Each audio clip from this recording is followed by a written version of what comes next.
hot person, you say in Hebrew. He was loving.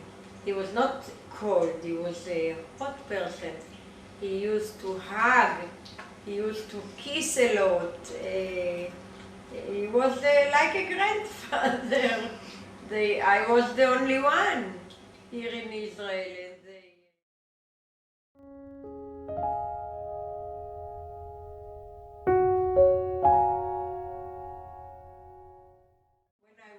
I was 9, we lived in Jerusalem, and after in 54 we moved to Haifa, and then I remember they came every year in the summer and to Haifa, and every day he came, and then we had a piano, because in 53 they got a new piano, he got a new piano, my grandfather, and the old one, he gave it to us.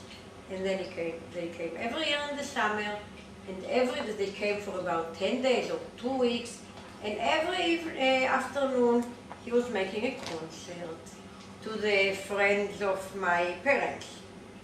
And he was sitting near the piano, and he loved this piano because it was his piano for a lot of years, and he was sitting there. And I remember that when he was playing on the piano, he used to breathe. He said that this is very important to breathe. Sure, you read it in something. He used to breathe very loudly, and he explained a little what he was going to play. And when I was very small, I remember myself taking walks in Tel Aviv with him.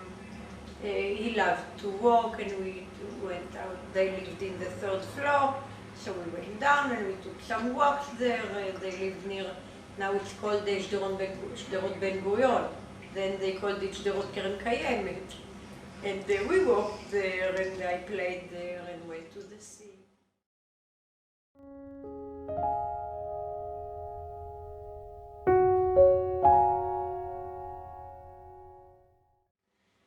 I began to play only when I was 10, only when we moved to Haifa and I had the piano. I don't think he made an emphasis on that. He didn't push.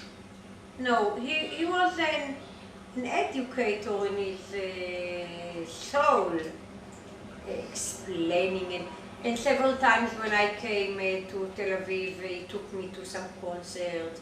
Some of them in the Hal HaTarbut with the Philharmonic, and sometimes he took me to friends they had some meeting or a friend, not a professional or official meeting, just friends that were meeting together and played some instruments, and I was there.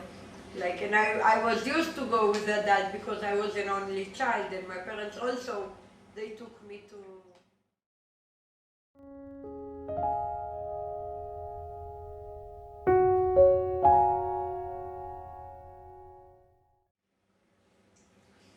I remember these visits to Haifa, when he was sitting in the room and playing the piano. This I think I would say. I also remember when I went to visit them in Tel Aviv, when I was even, that I went alone without my parents, and if I slept there. So we had a nice breakfast in the balcony with eggs, with soft eggs, and they put on the soft eggs a cover, knitted like that. Here in Israel you never see it anymore. No one eats a soft egg. You eat or boiled egg or a scrambled egg or whatever in a pan, but they had this soft egg, and it was very very nice, and sometimes I even brought some friends there, and they were very nice with my friends. I remember the house. In the entrance, there were all cupboards with the notes. Some of them, Buzoni was written there, and I remember their sleeping room. they had above the blanket, they have another blanket in a turquoise color with the puch. But puch is with feathers. One, a small one like that. And they have this sewing machine that is here in the entrance. It was my grandmother. It was in the sleeping room.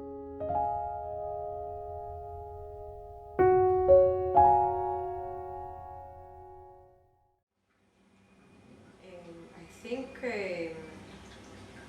she was, as my aunt from Brazil said, my mother, she was very intellectual, they said. She had her PhD in Czechoslovakia, and when she came to Israel, she only wanted to go to Jerusalem, and my parents in the beginning they lived in Jerusalem, and she was working in the university, writing some articles and so.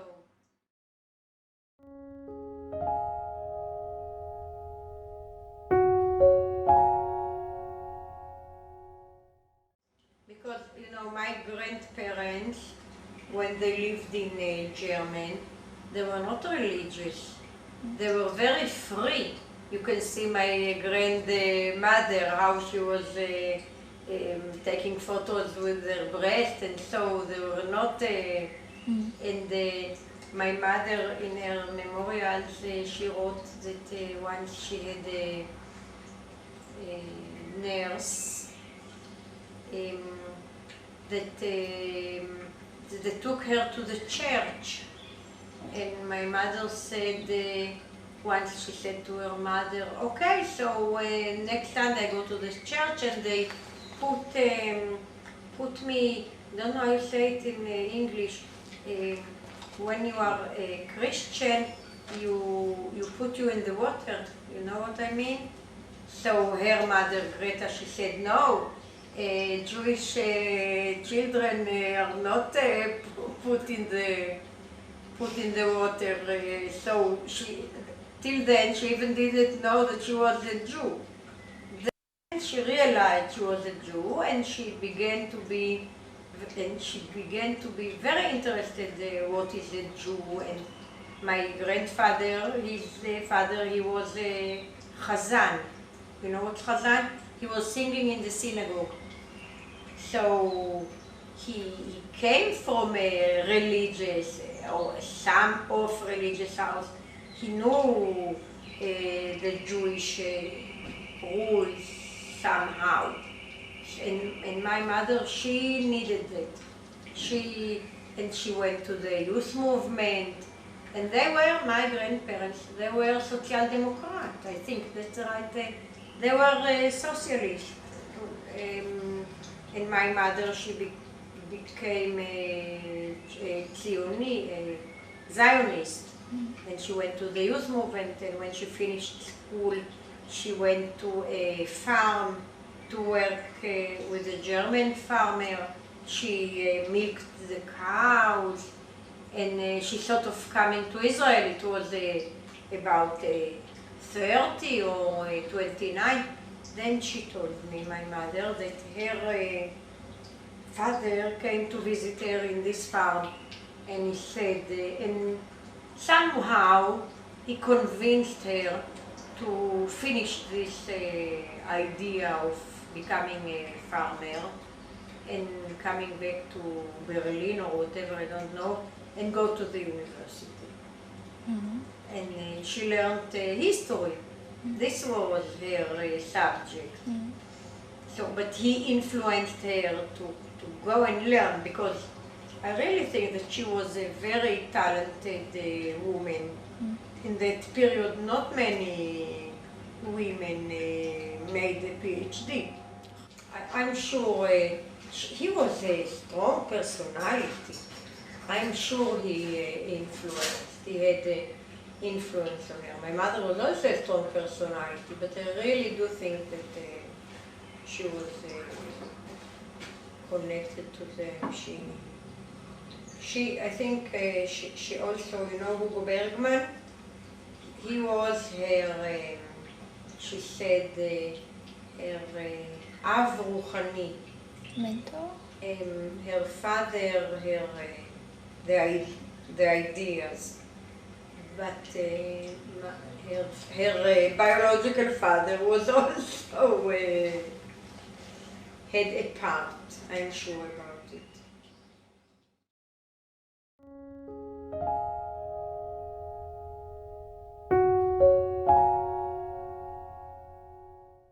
I'm sure she was angry about it.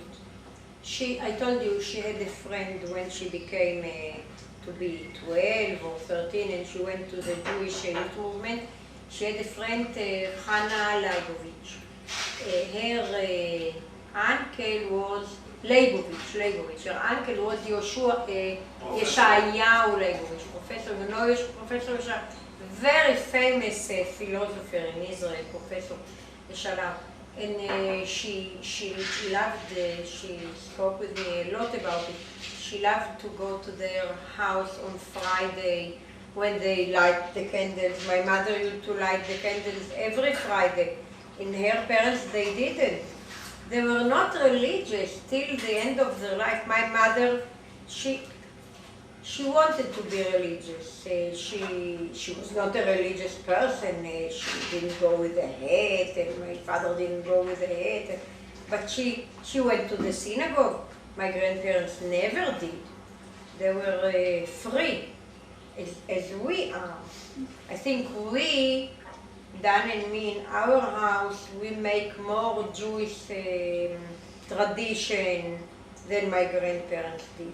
For instance, every festival, we take Neidelach. For Pesach, we make sufganiyot. For Hanukkah, we make a meal for every festival. Shavuot, that's why I was sorry that you didn't call. I thought maybe you come on Sunday, a cheese meal, and so they were very free. And my mother, I'm sure she had a lot of criticism about this point with her parents.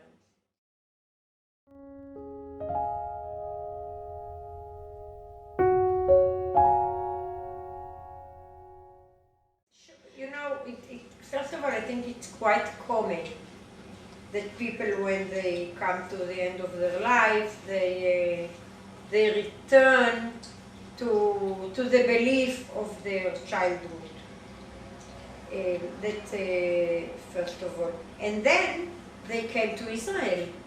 And it's different in German. When they were in Germany in the Weimar period, in the 20s, they thought it's a new world. They thought it doesn't important if you are a Jew. They saw the world is one. And then the things changed. Then was the war, the Second World War, and then was Israel, and they came here, and with all the refugees, and so it makes a person think again about this wide world that collapsed. I'm sure he felt as if this world collapsed for him. And here in Israel, it's a Jewish country. On Shabbat, it's Shabbat.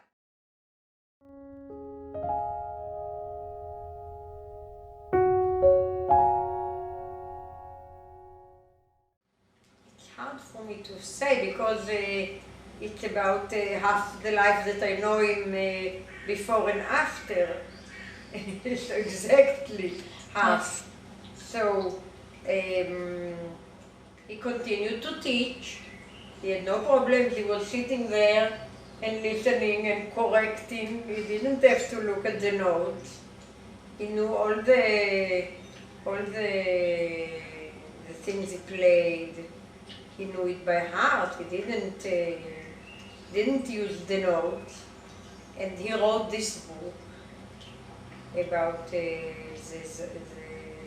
autobiography.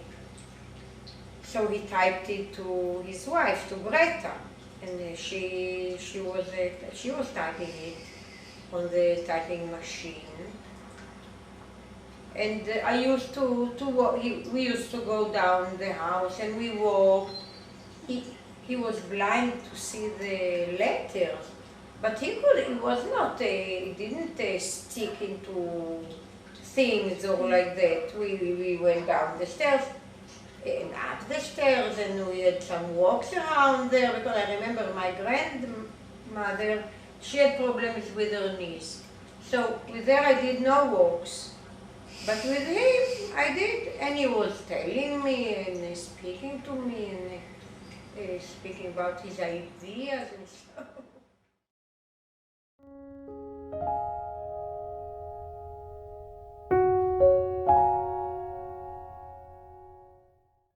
Until my grandfather lived, she was the hostess, I don't know if this is the right word, every student that came, she was, you have some coffee, you have some cake, how do you feel, tell me about your life. She was, made all the background.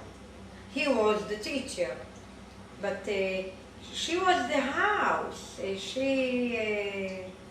She was, as I told you, she was an art in life. She was always in a good mood. They were a very loving couple. They were really, they lived, they liked to celebrate. I remember when, I think they celebrated something, maybe when my grandfather was 75, or they made celebrations. They liked, my parents never did. But they were like, I don't know if extravagant is the right word, they liked the life.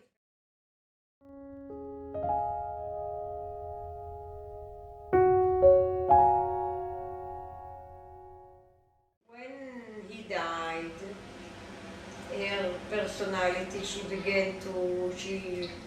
they traveled to South America with my mother, and then she came back to Haifa to this parents' house, and then she opened a different life. She began a new page in her life. Maybe she did, because she was a personality, but it was a combination, two persons, they live together a long time, so they influence on each other. All the years she lived in the shade she was the wife of. This was the time that the man was the manager, and the woman, although she did things, but he was the first person in the family. All their life were around the music, and because this was his subject. But when he died and she passed to Haifa, she opened a new folder, as you said. She played a lot of Scrabble. She made new friends there in the parents' house. She began to write songs. She was acting, you see in the picture. She used to read aloud and things like that.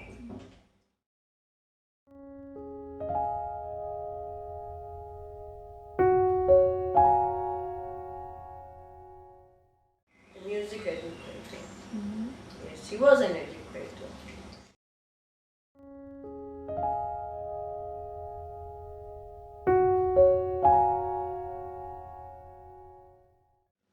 No, I will not say. I love music. We go often to concerts. I love piano. I love piano. When I listen, I prefer piano and singing. We went to Abu Ghosh last Saturday. There is a festival there every Shavuot and every Sukkot, and they're singing. The only, and I love this and I love the piano. And I'm connected to music. Also my husband and my parents also were as a child. Also in Haifa we used to go to concerts. It was part of my life. If you think this is a heritage, so yes, it's part of music. It's part of